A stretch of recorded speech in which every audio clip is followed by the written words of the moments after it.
100% তাণ্ডবের মানে প্রথমত কথা ওনাকে নিয়ে আসলে মন্তব্য করার জায়গাটা উনি রেখেই যান নাই।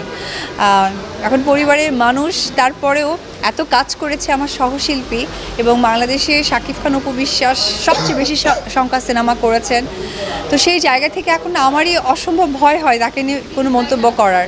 তবে এটুকুই বলতে চাই যে শাকিব খান যা চেয়েছেন তা করিয়ে দেখিয়েছেন পরিবারের মানুষ হয়ে এবং তার সহশিল্পী হয়ে, এবং আমার অবশ্যই গর্ব লাগে যে তার সন্তানের মা আমি। সেই জায়গা থেকে বলবো যে তার এই যে স্বপ্ন দেখাটা যে চূড়ায় পৌঁছে যাচ্ছে এবং বাংলাদেশের মানুষদের জন্য তার ভক্ত অনুরাগীদের জন্য যে উনি করে যাচ্ছেন, আমি মন থেকে দোয়া করি উনি যেন আরও সর্বোচ্চ চূড়ায় এগিয়ে যায়।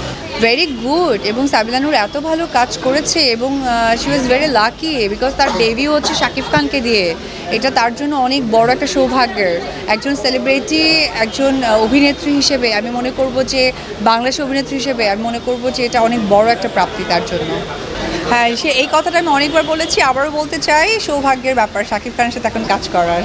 অসম্ভব সুন্দর, অসম্ভব সুন্দর। মানে জাস্ট মানে যখন শাকিব খান তার মুখোশ নিয়ে আসে আমার কাছে মনে হচ্ছিল যে আমি আপনাদের একটা প্রোগ্রামে বলেছি যে শাকিবকে নিয়ে আমাকে নিয়ে সিনেমার কথা বলা হচ্ছে, যদিও আমি শাকিব খানের অনেক বেশি সংখ্যার সিনেমার নায়িকা, 72টা সিনেমা করে ফেলেছি, তারপরেও আমার সৌভাগ্যের হবে যে কখনো শাকিব খানের সাথে সিনেমা করার সুযোগ হয়।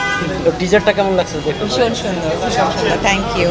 প্রথমেই বলবো আমরা শিল্পী। আজকে আমি একটা প্রোগ্রামে এসেছি, আমার সেম বিজনেস কিন্তু আমারও আছে। তো আমরা আসলে বলতে গেলে শোবিজ অঙ্গনের মানুষ, আমাদেরকে আসলে পেইড আর্টিস্ট হিসেবেই কিন্তু আমরা যাই। এটাই আমাদের প্রফেশন এবং এটাই আমাদের রুটি রুজি। তো সেই জায়গা থেকে আমি এটুকুই বলতে চাই যে রুটি রুজির জায়গা থেকেই আসলে আমাদেরকে দেখা উচিত। আমি সব কিছুর প্রতি, আইন থেকে শুরু করে গণ্যমান্য ব্যক্তিরা যারা আছেন তারা পরিবারের বাইরে নয়, তাদেরও পরিবার আছে, তারাও প্রফেশনের সাথে যুক্ত আছে।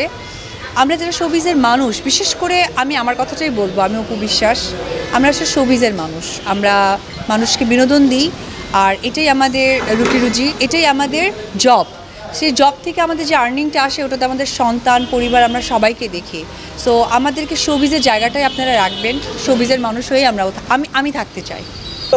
আমি একটা কথাই বলি, এখন যদি এখানে একটা সরকারি হসপিটাল থাকে আর সেখানে যদি মনে করেন ওই এলাকার মধ্যে একটি মাত্র হসপিটাল, আমি যদি অসুস্থ হই আমাকে চিকিৎসা নিতে যেতে হবে, তার মানে আপনারা আমাকে ব্লেম দিতে পারবেন না যে আপনারা কেন সরকারি হসপিটালে গিয়ে চিকিৎসা নিলেন।